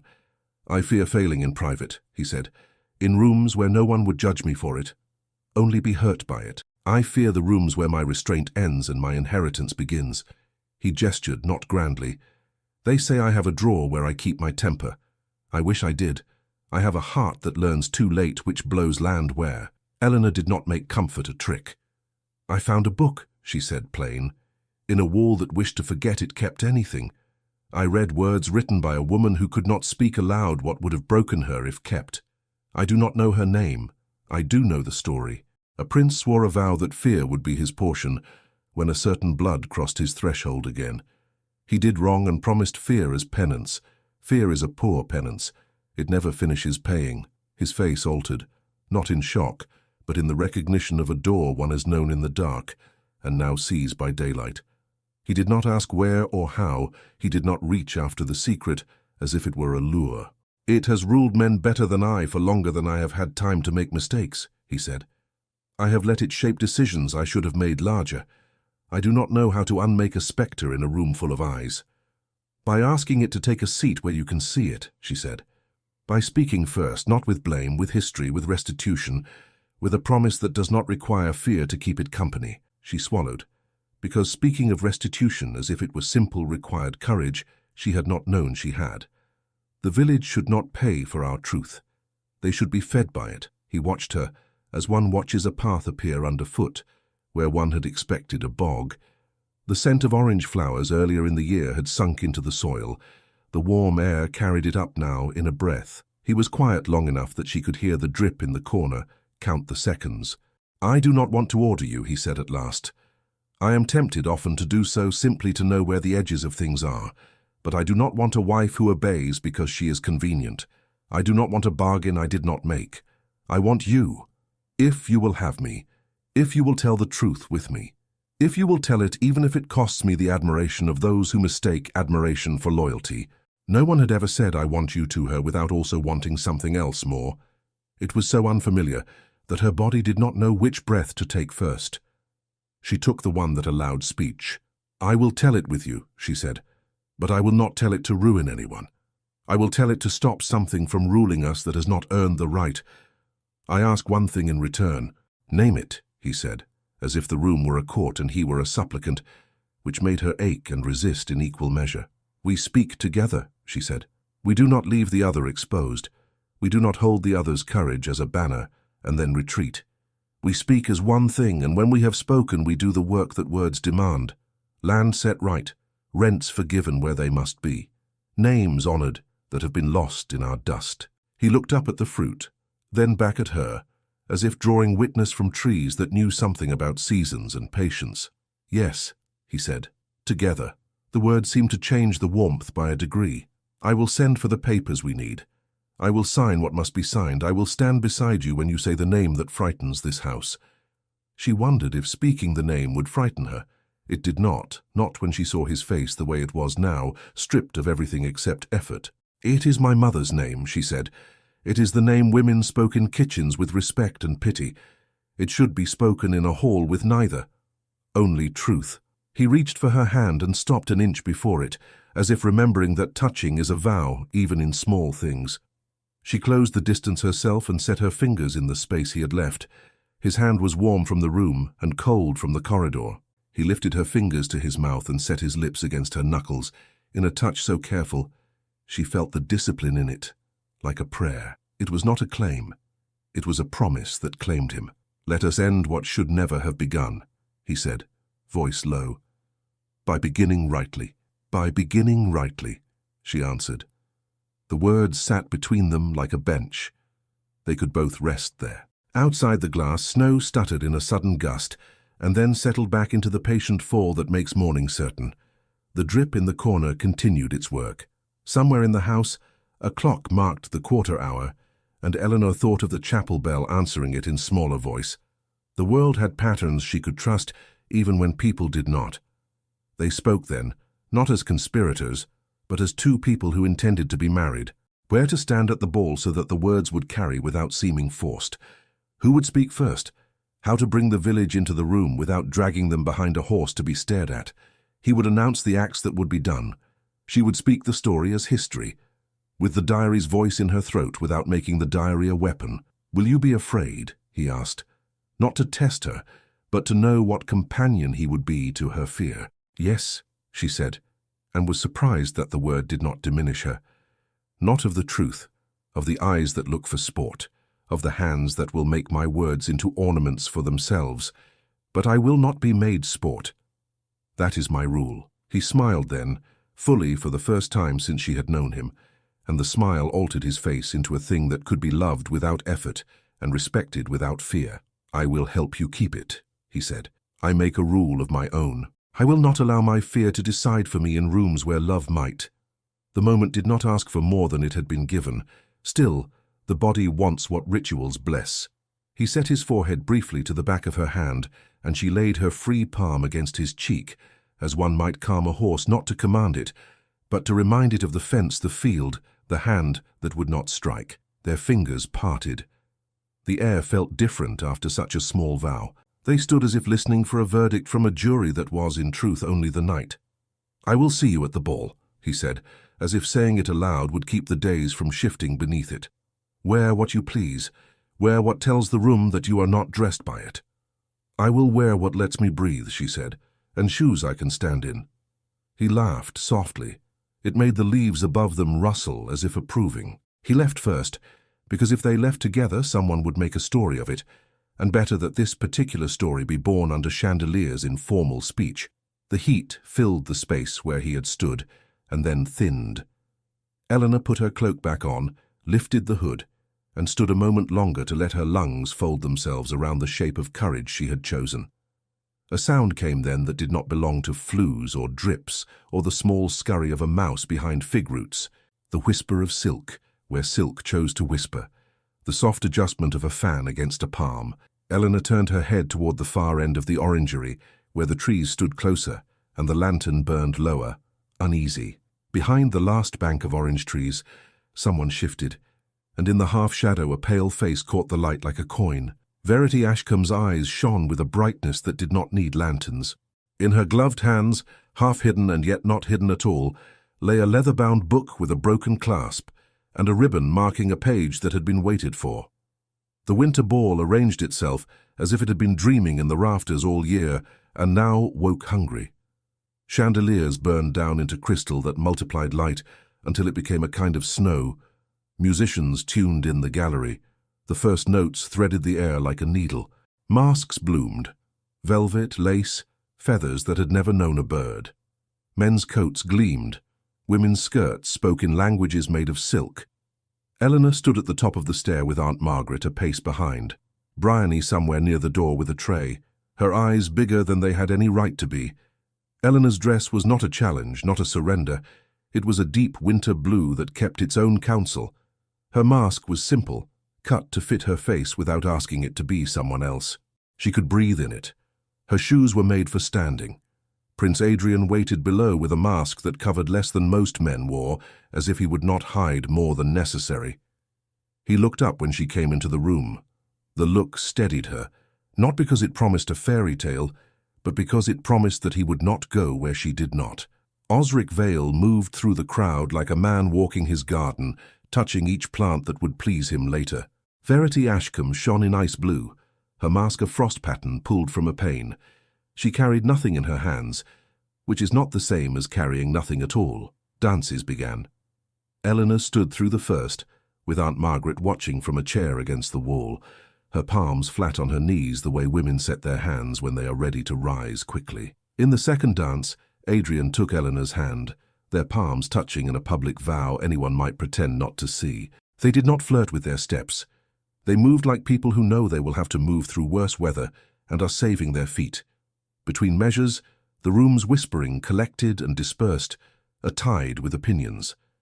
A masked gentleman murmured a jest about cows to a masked lady, and then looked over his shoulder as if expecting consequence. It did not come, and he found himself dissatisfied by his own bravery. At the height of the hour, when the candles had burned into the middle of themselves, and wine had made certain men think they were cleverer than hunger, Verity clapped her hands together softly. The gesture drew attention, without seeming to demand it. She stood near the dais where a small table had been set, with a book for guests to sign, and a pen that looked unused. She inclined her head the way one does when about to bestow a kindness. "Friends," she said, letting the word do work it did not deserve, "we must have a diversion while the musicians rest their fingers. I have found a little history, and as we are all friends to truth when it is well told, perhaps we may have a reading." A murmur rose, the agreeable sound that rooms make when fed a sweet they expect will taste of someone else's scandal. Osric's smile found its shape and held. Verity drew from behind the flowers at the edge of the dais a book that had lived in stone. The broken clasp winked. The ribbon trailed like a tongue-tasting air. She opened to a marked page with the reverence of a thief who believes herself a priest. "It seems," she said, "that Ravensfeld has kept in its walls the most interesting of vows. It would be unkind to deprive the house of its story." She lifted her eyes and let them fall on Eleanor, with pity shaped into a blade. "Our new lady is so fond of truth. We shall all be." Aunt Margaret's hands did not move, but the air around them did. Eleanor walked forward as if she had meant to all along. She did not hurry. She did not let anyone help her ascend the single shallow step to the dais. The room's sound fell back into its chest. She reached the table. Verity turned the book as if to present a head on a platter. Eleanor did not touch it. "Thank you," Eleanor said to Verity, in the tone one uses at supper when the salt is passed without being demanded. "You are kind to offer a history. I will read it, in my own voice." Verity's smile held. "By all means," she said, "if you can read it without your hands shaking." There was laughter. It did not last. Eleanor turned from Verity to the room. She removed her mask and set it on the table, not as a challenge, only as housekeeping. Her face looked like itself. She could feel the ribbon at her wrist press her skin and kept her hands open. "I will tell you a story," she said. "It belongs to this house, and therefore to me. It belongs to others who could not afford to be here tonight, and therefore to you." She paused long enough to be sure they had come closer with their attention. Long ago a prince wronged a woman. Not with hands, with paper, and with pride. He took land that fed her people. He made a promise in a small room to make it right, and did not carry that promise into the hall. Because he feared the hall more than he loved justice, he then swore a vow to a witness that he would fear forever the day when that woman's blood came back into this house unannounced. She let the word fear rest where all could see it. The vow pleased no one. It did not mend the wrong. It only taught men to be ruled by a ghost of their own making. It taught counselors to whisper, and use the whisper as rope. It taught those who were hungry to be patient when patience was not piety, but punishment. It taught women to keep their mouths shut, and write in walls. A stir ran through the ladies like wind through dry grass. Some put their hands to their throats, some looked at their shoes, as if they had stepped in something and could not wipe it away by will. "The wronged woman's name," Eleanor said, and now she let her voice carry farther because some names require breath like sails require wind, "was the name my mother taught me to spell with flour on her table. It is the name her friends softened when they spoke of her because they liked her and pitied her. It is my name as much as Hartwell is. It is why the vow shakes this house when I walk through it. It is why some would like me sent away before the pantry accounts must be unlearned." She spoke the name. It crossed the room like a light drawn slowly across a wall. Men felt it in their teeth, women felt it in their palms. Some servants in the gallery straightened as if the roof had risen an inch. Silence followed, not the silence of triumph, the silence of a thing being set down. Prince Adrian climbed the one step and stood beside her. He did not take the book from Verity's hands. He did not look at her at all. He took off his own mask and set it beside Eleanor's. He looked at the room and at the men who thought they loved him, and at the women who had made a game of their own loneliness, and at the servants who had learned to bend without breaking. "What she says is true," he said. "It shames me because my house has been ruled by a fear meant for one man and carried by many. It shames me because men in this room have carried it for me when I should have done my own lifting. It shames me because it has been used to hurt where it should have healed." He did not pace. He did not thump the table. He spoke each sentence as if he had weighed it and would feed it to the room because the room was starving for something other than cleverness. "Restitution will be made," he said, "by my hand. Rents are forgiven in the parishes touched by the old theft. The land in question will be reviewed and restored where law allows, and where law lags justice, we will bring law forward. Her charter will be signed." He nodded toward Sir Rowan, who placed on the table a sheaf of papers with seals dangling, not sticky wax but work, to provide schooling for girls of that name and of their neighbours besides, and an endowment for widows whose husbands die with pride but no coin. The wronged woman's name will be placed in the chapel with the names men have thought more interesting. It will be honoured because it is true. He turned, found Eleanor's hand, and let the court see the untheatrical way he held it. "This woman, my wife, will not be made sport. If you wish to attempt it, we will instruct you in better uses of an evening." There was laughter at that, the kind a room makes when it has been given permission to become kinder without losing face. People breathed. Some found their eyes had watered and used their fans to move air rather than hide expressions. Osric Vale stepped forward then, because men who have built their houses on cleverness cannot bear a room that discovers another way to live. "Your Highness," he said, smile damp with reason, "what you propose is dangerous. Charity should be private. To parade it is to invite chaos. The village will believe it can extort the crown. Merchants will think their ledgers can be rewritten by tears. Your affection for your wife does you credit, but the crown belongs to more than a moment." Sir Rowan had been standing at the edge of the dais like a man waiting his order. He did not wait for it. He laid on the table another set of papers, ledgers that did not shine, their ink workmanlike and unforgiving. He spoke with the blunt courtesy of a soldier. "Councillor Vale, I have here accounts of payments made through your cousin in the market, purchases of grain at one price and sales at another on days when the carts lost their way.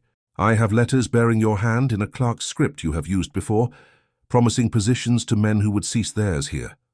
I have witnesses willing to swear to how messages moved from your office to men who prefer their meals paid for by other men's hunger." Osric's colour changed under the careful light. "This is an outrage," and he said, "You bring me ledgers at a ball." "I bring you what you understand," Rowan said. He looked at Adrian, not for permission to continue, but to be sure he would not be interrupted by mercy. "Your Highness," Adrian nodded once. "Councillor Vale is relieved of office pending inquiry," he said. "He will surrender his keys and his papers to Captain Blackmore. He will not leave the grounds until we have completed our reading." Silence met that. Shocked, grateful, frightened, pleased. The mixture rooms make, when given justice in a dress, they did not expect for the party. Osric opened his mouth and found nothing in it that would not rot on his tongue. He bowed with a stiffness that cracked when it moved. The room let him pass the way it lets out a draught, without regret. Verity had held the diary through all of this, as if it were a spaniel she could quiet by stroking. Now that the room's attention had shifted, She felt the weight wrong in her hands. She closed the book. Its broken clasp made a sound like a judgment. She looked at Eleanor. There was rage in her gaze and something like respect forced into the same space. She made a curtsy that had been practiced and left the dais. She did not flee. She did not win. She found a place against the wall and learned, perhaps for the first time, how to stand without a center. A murmur began among the servants and slid down to the floor like honey. The word moved. The name moved. In the gallery, a kitchen maid cried and laughed at once, and wiped her face on her sleeve because she had not a free hand. Mr. Priest set his cup down and did not pick it up again. He stood as a man stands at church when the hymn goes straight up and does not wobble. Adrian lifted his hand. "One more thing," he said, and the room stilled again. "The cow that has been made a jest will live in the south pasture and be tended as gently as any lady. Her milk will go to the poorest households and to the children who need it. And when she dies, she will be buried on the hill, and not sold for parts we can pretend not to taste. Let it be said that we know what feeds us. Let it be said that we are not ashamed to be fed by it." The laughter that answered that was true. Some men looked at their wives as if seeing them feed a child for the first time. Some women looked at their hands and remembered what those hands had done before bracelets learned them. Music found itself again like a man who has dropped his hat and discovers it has been on his head. The musicians raised their bows and drew a line through the air that turned into a tune people could stand with. People moved softer. They came to Eleanor and Adrian with bows they meant. Some apologized without using the word. Some did not, and will never. It did not matter tonight. Bryony, ridiculous with joy, appeared at the edge of the dais with a tray that had nothing on it, because she had forgotten to put anything on it. She curtsied, remembered to breathe, and fled. Aunt Margaret came to stand where she could see Eleanor and the prince and the room all at once. She did not smile wide. She allowed one side of her mouth to consent to the evening. Her eyes were wet and did not apologize for it. Eleanor stood with Adrian's hand in hers, not squeezed, simply present. She felt the heat of the room travel up from the candles and down from the chandeliers and settle in her chest where breath lives. She looked at the book on the table, and then at the people who had been fed by its words, whether they admitted hunger or not. She thought of her mother's name in flour on a table, and in ink on a page, and soon on stone in a chapel. She thought of the village and the carts that would arrive on time more often, now that men had been told they would be seen. She and Adrian removed their hands then, and stood side by side, unmasked. The court bowed. The music lifted, and the hall changed its mind about itself. Dawn came like breath on glass. Snow had laid itself thin in the night, a sift that made every stone sharper and every step deliberate. The small chapel smelled of beeswax and old wood, warmed again after long patience. Candles burned along the rail. No chandeliers here, only flame enough to make faces honest. Aunt Margaret stood with her palms on the back of a pew, her bonnet tied neat, her eyes bright with hours she had waited for. Bryony hovered near the door with a posy of winter greenery that had entirely too much pride for its size. Sir Rowan Blackmore took his place a little apart, as soldiers do, where he could see everyone and yet not intrude. Helena crossed the threshold with her cloak drawn close and felt the hush enter her bones. Adrian was already there, not in prince's cloth, but in a plain coat of dark wool, a white linen folded without fuss at his throat. He turned when she stepped into the aisle, and the look that met her contained nothing she did not wish to keep. He came forward 2 paces and stopped because stopping matters. She stopped as well. They stood in that small space between steps and felt the shape of their choice. "Good morning," he said, as if it were the first morning anyone had ever earned. "Good morning," she answered, and the sound of it changed the air. There was no priest. There was no need. Aunt Margaret had put the Book of Common Prayer on the rail in case anyone forgot how to speak promises, but the promises they would make had been written in the rooms of their mouths last night when they had found how to say together. They came to the rail and set their hands on the wood as if laying a tool where it could be shared. Adrian spoke first. "Steady." "Eleanor," he said, and the name had no title. "I have been given fear and trained in restraint. These will not be my inheritance to you. I give you my hand and the portion of my courage that I have learned to keep for those I love. I promise to stand where you stand when truth must be spoken, and to be silent when silence will keep you strong. I will not hide you to keep peace, nor display you to keep favor. I will ask your counsel and heed it. I will temper my temper with your gentleness, until anger is no longer a draw, but a lesson folded away. I will not make sport of your heart. I will not permit others to. I will work with you until the work is no longer ours, because it has become the world's. She had not thought to cry. She found she had, and smiled at the silliness of her cheeks. She pressed her palm flat to the rail to keep from reaching for him too soon and spoke. "Adrian," she said, plain as bread, "I was counted as a price and walked anyway. I grant no one the right to name me but myself, and now you may name me as yours. I promise to speak truth with love when lies come dressed as duty, and to listen when my own pride is tempted to call itself righteousness. I will keep our home open to the people whose work feeds it. I will guard your quiet. I will remind you to drink your mint and to trust your own hands. We will make a vow that fear cannot keep for us and keep it ourselves." Aunt Margaret's mouth went soft as if it wanted a laugh and a prayer at once. Bryony sniffed and pretended she had a cold. Sir Rowan studied the floor with a care that might have been reverence. Adrian drew from his pocket a plain gold ring, the metal warmed already by his palm. He did not make flourishes. He held it like a small sun in winter. "If you will," he said. "I will," she answered, and held out her hand. He slipped the ring over the knuckle and down, the band finding its place with a certainty that felt like a prayer exhaled. When the cool metal settled, her heartbeat adapted to its weight as if it had always been waiting. She took a band from the pocket of her cloak in turn, as simple as his. "If you will," she said. "I will," he answered, and she placed the ring on his finger. It sat there, bright as good work done in light. They did not kiss at once. They stood with their foreheads close, and let the warm, ordinary miracle of breath shared do what grand gestures cannot. When they did meet, their mouths fit with the patience of two people who had used words to build the house, and now came inside. It was a kiss that knew it would have a lifetime to deepen, and made no hurry. Aunt Margaret cleared her throat in a way that made Eleanor bite back a grin. Bryony clapped once, and then hid her hands. Sir Rowan looked at the window, where morning had decided to show its face through a small triangle of blue. They left the chapel hand in hand. The day had brightened to the colour of tin warmed by touch. In the corridor, Adrian paused as if he remembered a small thing that mattered greatly. "Come," he said, and led her not to the great study with its carved stag, but to the smaller room where a man writes letters when he wishes the ink to be honest. He unlocked a drawer of ebony wood, its surface dark and old as lake water. He drew it open. Inside lay letters, yes, but not the kind that wound.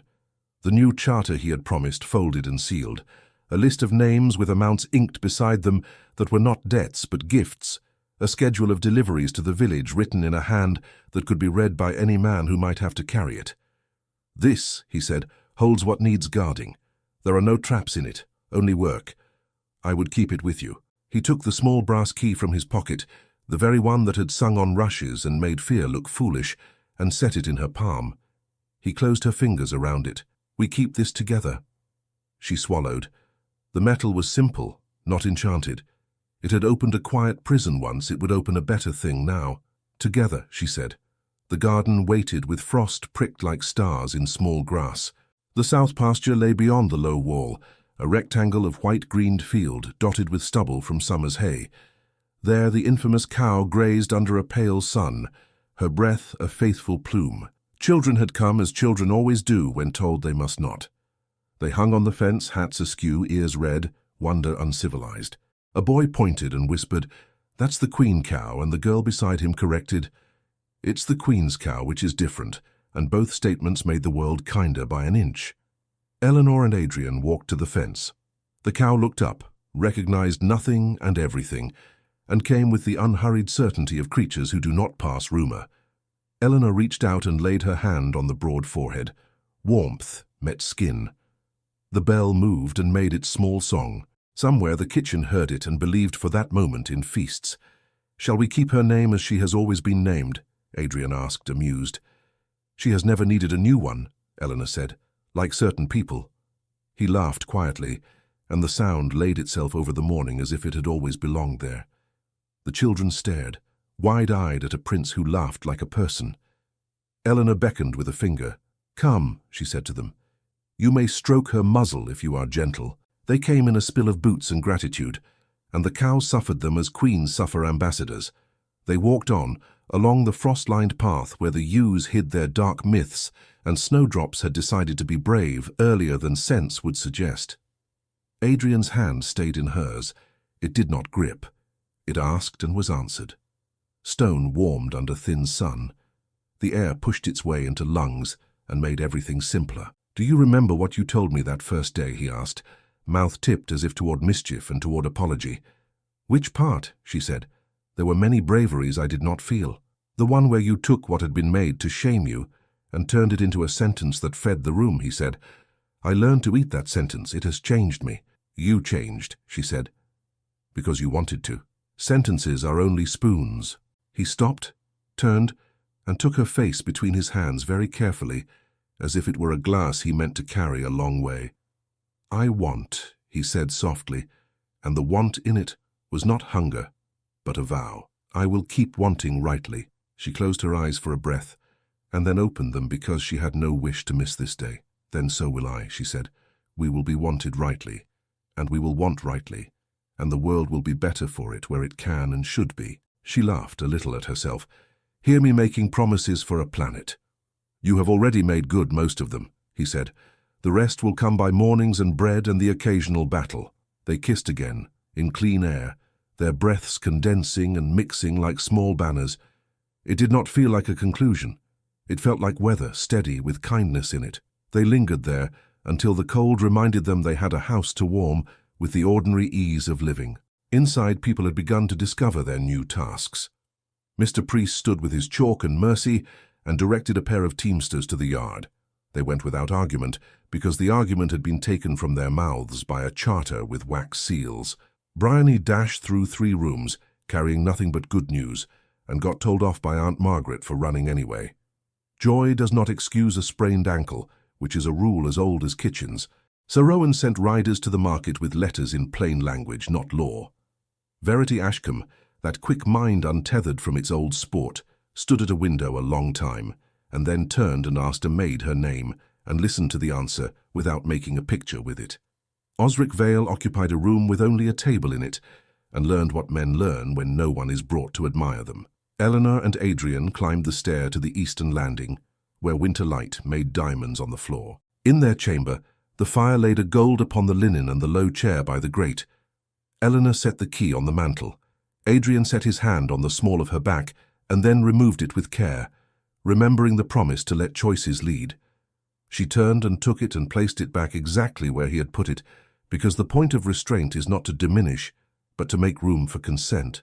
They sat side by side and talked in that rambling way 2 people do after the thunder has passed and the earth wishes to say her piece. Their plans were not grand.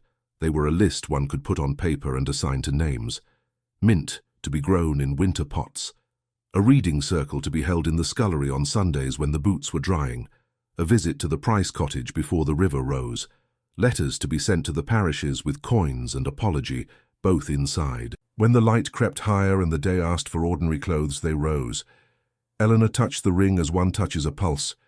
Adrian laid his palm over hers, shared the beat, and laughed once at the wonder of 2 humans making a world. They walked the corridor. The portraits on the walls, the men who had drawn in their lips at truth and the women who had held their tongues and written in walls, seemed to soften by a paintbrush's breath. Windows let in the cold and the sound of a bell in the yard, the cow's bell, the chapel's bell, a boy striking a pot for fun. It all counted.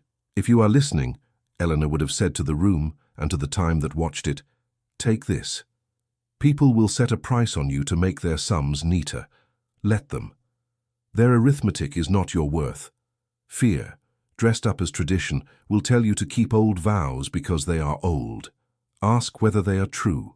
If they are not, speak with love out loud and do the work speech requires. The world does not turn on one grand gesture. It turns on mornings where you pour tea for a boy and learn his name, on a ring that is simple, on a key that opens not secrets but shared labor. Then as now, the bravest love is the love that tells the truth and stays to build what truth unmasks. Thank you so much for listening to this story all the way to the end. We hope it moved you as much as it moved us while telling it. We'd love to hear your thoughts. Leave us a comment telling us where you're listening from and what you liked the most. Rate this story from 0 to 10. What score would you give it? If you enjoyed this story, don't forget to subscribe to the channel and leave a like as a show of support. That really motivates us to keep creating and sharing more stories full of emotion and life lessons. And before we go, we want to remind you that an exciting and heartwarming story recommendation will appear on the final screen. If you'd like to enjoy it, just click on the video. Thank you once again for being here, and we'll see you in the next story.